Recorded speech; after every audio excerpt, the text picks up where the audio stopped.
Isang mapagpalang araw mga kapana. Ito, muli na nandito tayong nag-adventure. At sa madaling araw ulit mga kapana. Dito may mga kasama kami mga kapana na lumusong. Ayun na, yung isang bangka mga kapana. Season pala ngayon ng surahan dito sa amin mga kapana. Kaya ito, magsusuran hunting tayo. Baka sakaling may sampa yung mga dayo na surahan. At abang-abang sa spot mga kapana. A few moments later. Andito na po tayo sa spot mga kapana. Ito yung bumuhod sa pulkang barakuda ka.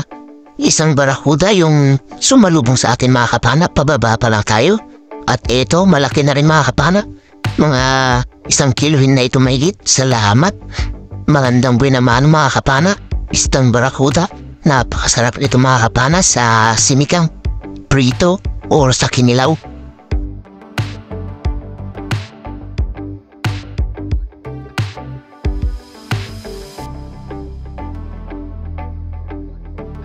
Pagkatanggal natin ng barakuda mga kapana, natanap ulit tayo ng isda at ito yung nahanap natin. Sa pulkang kanuping ka, buksi kung tawagin naman ito sa amin mga kapana.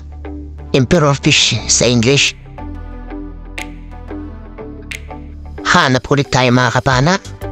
At dito mga kapana, isang kanuping ulit yung nakita natin. Ito nakadungo yung ulo.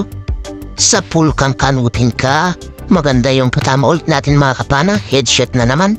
Hindi na naman nakapalag pa. Salamat ulit Lord.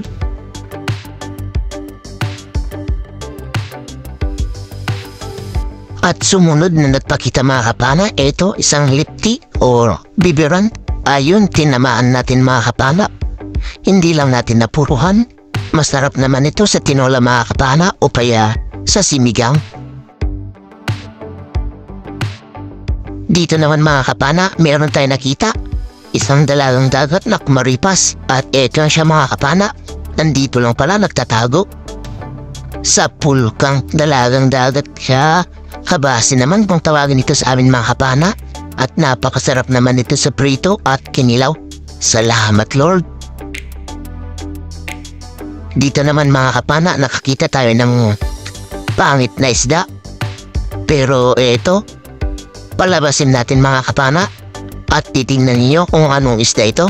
Isang stonefish or ampo kung tawagin sa amin. Pangit man yan ang itsura pero masarap yan sa sinigang mga kapana. Pero ingat-ingat din sa paghawak niyan mga kapana. Masakit ang tinik niyan. Nakakamatay pa yung sakit kaya ingat-ingat talaga kapag hahawakan yung isdang ito mga kapana. Dito mga kapana, nakakita tayo ng butas na naglabo. Ito pala yung laman, isang malaking igat sana mga kapana kaso nung pinaanan natin sa bandang buntot kasi yun lang yung kita. Nung hihinila natin, ayun, hindi sumama mga kapana, nakatanggal kaya ayan, sayang malaki na sana yun mga kapana. 3 kilo na rin siguro, mahigit. At ayan, hinanap pa naman natin yan mga kapana kaso hindi na talaga natin siya nakita pa. Dito mga kapana, nakakita tayo ng mamsa na pag-alagala. Eto, sa pulka ngayon. Headshot mga kapana ang mamsa. Talakitok agrin kung tawagin dito sa amin ito mga kapana. At isa ito sa pinakamailap na talakitok pero ngayon natsambahan natin na sobrang amo. Salamat Lord, nakakuha tayo ng mamsa. First class na pambenta natin. Hanap na naman tayo dito sa buhanginan. Eto may kumaripas mga kapana. Isang lipti at eto tumigil din. Sa pulka ngayon. Salamat. Nakakuha ulit tayo ng lipti mga kapana. Lipti na pinakamasarap ito sa sinigang or tinola. Dito mga kapana, dalagang dagat yung sinundan natin. Sa pulka ngayon, spine shot mga kapana, hindi na nakapalag ulit. Maganda yung patama natin at maganda rin ang isda nito.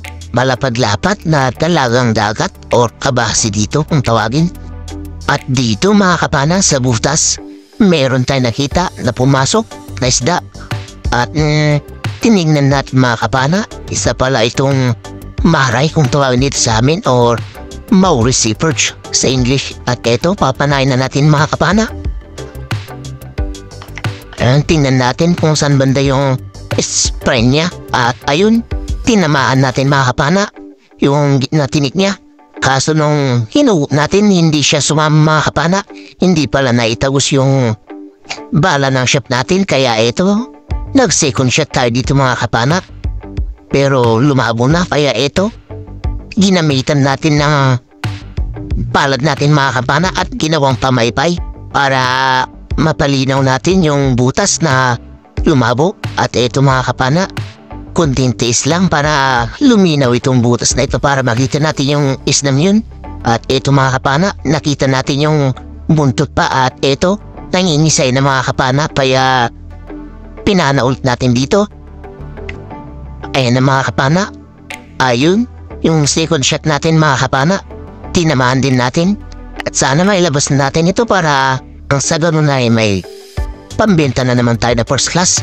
Ito mga kapana, yung Maurice Perch or Maray kung tawagin dito sa amin. Ito mga kapana, maganda yung patama natin sa unang pana natin. Hindi na siya nakapalag pa or nakaimik. Salamat, malaking Maurice Perch ang nakuha natin yun mga kapana. Ayan malapot talaga yun mga kapana. Isang dangkal na siguro yung laban yan mga kapana. Ayan sobrang laki yan mga kapana, mga 2 kilo na mahigit. Hanap ulit tayo mga kapana. At ito, isdang balbasan or goldfish yung nakita natin. At papanay na sana natin pero may nakita tayo na isa pang isda sa likuran niya. Isa palang mulmul kung tawagin dito sa amin mga kapana yung isdang iyon.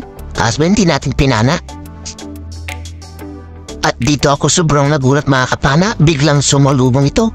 Malaking igat, akala ko sasakmalin na yung paa natin. Buti na lang at natusok-tusok natin siya at lumayo. Panibagong paghanap ng isda. Dito nakakita tayo ng isdang mamarto kung tawag dito sa amin.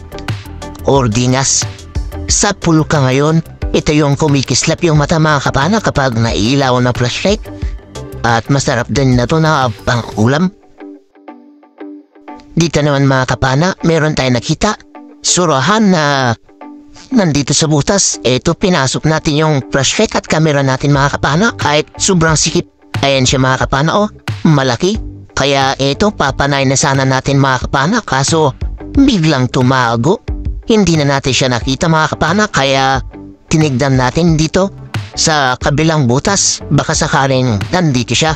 At nung pagkakita natin dito mga kapana, andito na nga siya mga kapana. Ito, sa pulka ngayon. Salamat, nakuha din natin itong napakalaking surahan mga kapana. Ayan, headshot, hindi na siya nakapalag o nakaimik pa. Thank you Lord. Masarap na pang ihaw ito at malaki. Nasa 2 kilo mahigit mga kapana. Sana meron pa siyang kasamaan dyan sa bandang harapan para nang sagal makadagdag pa tayo. Isang maya-maya naman yung nakita natin dito sa utas mga kapana. Ayan yung bunto to. Sa pulkang maya-maya ka. Ayun, tinamaan natin mga kapana. Kaso, hindi natin siya nakuha agad dyan mga kapana. Kasi yung bandang kasama niya, sumabit dun sa may batuhan kaya hindi natin mailabas siya agad mga kapana. Ginamitan pa natin ng kamay para mahila siya mga kapana. At nung hinihila natin mga kapana, medyo nahirapan pa tayo. Puti na lang at nakisama rin siya at sumama rin mga kapana. At ito na mga kapana, nailabas din natin siya. Malaki na rin ito mga kapana, mga 1 kilo na rin. Salamat Lord. First class ulit na pambenta natin at napakasarap ito sa simigang mga kapana o kaya sa tinola.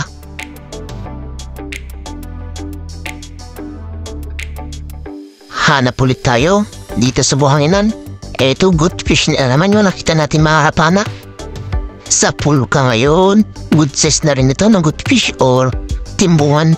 Balaki naman ito kung tawagin ito sa amin mga kapana at napakasarap nito sa paksiw. Dito sa bahura ulit mga kapana, meron tayong nakita. Surahan na naman. Sa pulkang surahan ka, headshot ulit mga kapana, hindi na nakapalag pa. Good size na rin ito at kunin natin ito mga kapana na pangulam natin.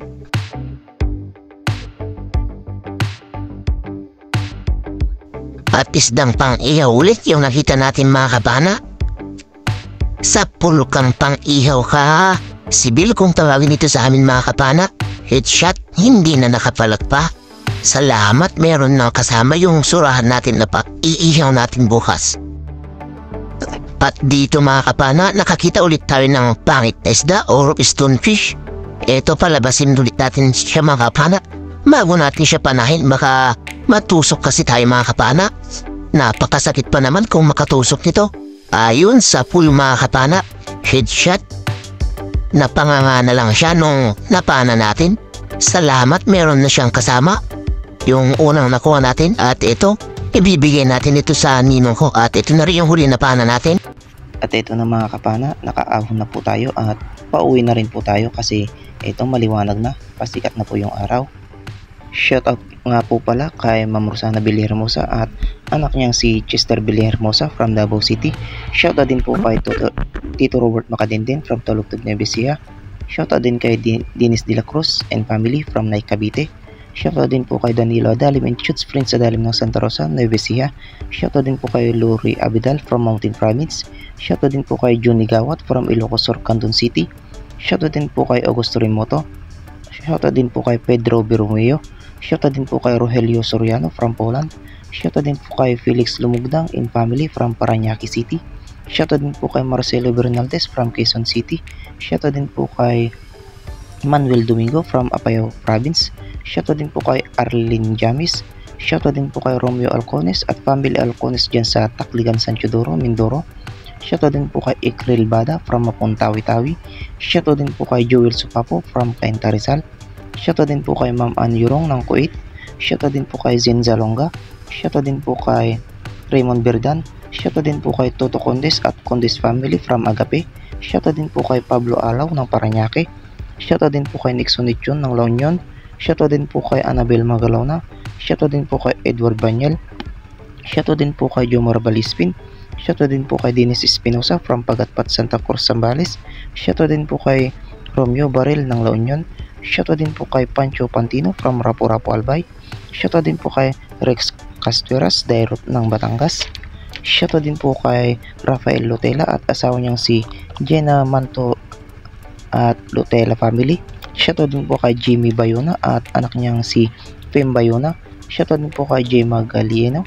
Shoutout din po kay Christian Esperon. Shoutout din po kay Ariel Celestian. Shoutout din po kay Lloyd Ibang Hilista from Simirara Island, Caluya, Antique. Shoutout din po kay Roland Salonga at Salonga family from Oriental, Mindoro. At shoutout din natin yung mga kapwa natin may channel. Shoutout din po kay Yung TV Vlog. Shoutout din po kay Rapis for Fishing. Shoutout din po kay Renan Fishing Adventure. Shoutout din po kay Larry Amos Hilario Lacuatsero. Shoutout din po kay Kuya GTV. Shoutout din po kay OFW Anglers. Shoutout din po kay Mariel Gablog. Shoutout din po kay Nanay Ruby Channel. At shoutout din po kay Tumbaga Hunter TV. Ayan, maraming salamat po mga kapana sa suporta po palagi. At ingat-ingat po tayo palagi mga kapana. Ito pala yung mga huli natin mga kapana. At ito naman yung huli ng kasama ko. Nakadami siya mga kapana ng surahan. Season pala ng surahan dito sa amin mga kapana. Kaya ito, madami-dami yung surahan na nakukuha namin. At dito lang po kami sa may kabilang barangay. At abang-abang na lang sa bahay mga kapana. At tignan natin yung mga kilo ng isda natin na nakuha.